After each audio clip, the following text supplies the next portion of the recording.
നവകേരള survey റദ്ദാക്കിയ ഹൈക്കോടതി വിധിക്കെതിരെ സംസ്ഥാന സർക്കാർ സുപ്രീം കോടതിയിൽ.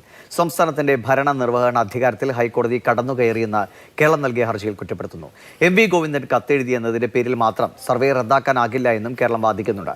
സർവേക്ക് രാഷ്ട്രീയ ലക്ഷ്യമുണ്ട് എന്ന് മുഖ്യമന്ത്രി തന്നെ വെളിപ്പെടുത്തിയ ശബ്ദരേഖ പുറത്തുവന്നതിന് പിന്നാലെയാണ് സുപ്രീം കോടതിയിൽ സ്പെഷ്യൽ ലീവ് പെറ്റീഷൻ നൽകിയത്. നിയമവിരുദ്ധമാണെന്നും ധനകാര്യ അനുമതി ഇല്ലെന്നും ചൂണ്ടിക്കാട്ടിയാണ് ഹൈക്കോടതി ഇന്നലെ നവകേരള സർവേ റദ്ദാക്കി ഉത്തരവിറക്കിയത്.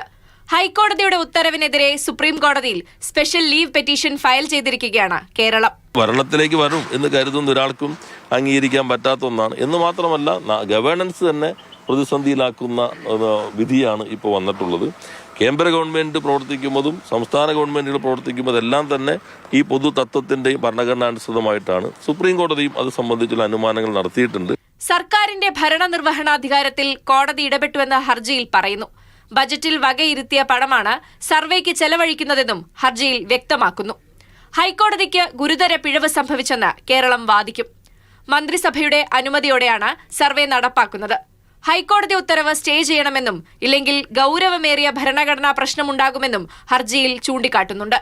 റൂൾസ് ഓഫ് ബിസിനസ് എങ്ങനെ ലംഘിച്ചുവെന്ന് ഹൈക്കോടതി വിധിയിൽ പറഞ്ഞിട്ടില്ലെന്നും ഹർജിയിൽ കേരളം വാദിക്കുന്നുണ്ട്. സർവേക്ക് പിന്നിൽ രാഷ്ട്രീയ ലക്ഷ്യങ്ങളുണ്ടെന്ന് മുഖ്യമന്ത്രി തന്നെ തുറന്നു പറഞ്ഞതിന് പിന്നാലെയാണ് കേരളം ഹൈക്കോടതി വിധിക്കെതിരെ സ്പെഷ്യൽ ലീവ് പെറ്റീഷൻ നൽകിയത്.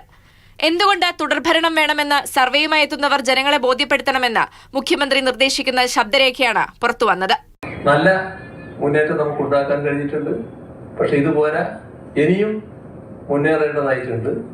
ആ മുന്നേറ്റത്തിന് ഒരു തുടർഭരണം എന്നത് ഒഴിച്ചുകൂടാത്തതാണ്. ഇതുകൂടി നമ്മുടെ പോകുന്ന ആളുകളുടെ മനസ്സിൽ ഉണ്ടാകണം. പ്രകോപിതരാകാതെ ശാന്തമായി കാര്യങ്ങൾ പറഞ്ഞു വരിക, അതാണ് അവർ ചെയ്യേണ്ട കാര്യം. സർവേയുടെ ജില്ലാതല നിർവഹണ സമിതി അംഗങ്ങൾക്കായി തിരുവനന്തപുരത്ത് ഒക്ടോബർ 22-ന് സംഘടിപ്പിച്ച ശില്പശാലയുടെ ഉദ്ഘാടനത്തിലാണ് മുഖ്യമന്ത്രിയുടെ ഈ തുറന്നുപറച്ചിൽ. News desk, Mathrubhumi news.